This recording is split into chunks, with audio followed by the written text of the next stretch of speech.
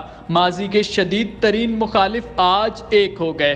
وہ MQM جو کہتی تھی کہ نون لیگ جب بھی اقتدار میں آئی ہمارے خلاف آپریشن کیا، کراچی کی ترقی کا دشمن شریف برادران کو کہنے والے آج انہی کی کشتی میں سوار ہو کر کراچی والوں کو ایک اور خواب دکھانے لگے۔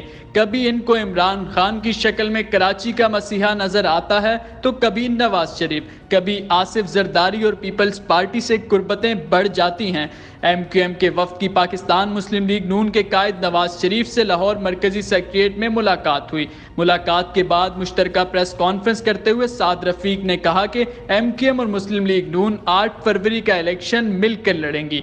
PDM کی پچھلی حکومت میں MQM اور پاکستان مسلم لیگ نون نے آپس میں مذاکرات کیے، اس وقت بھی ہم نے ایک چارٹر پہ دستخط کیے تھے اور ایک لارجر انڈرسٹینڈنگ موجود رہی ہے، اور یہ ڈیزائر بھی دونوں طرف موجود رہی ہے کہ دونوں جماعتیں انتخابات میں مل کر حصہ لیں۔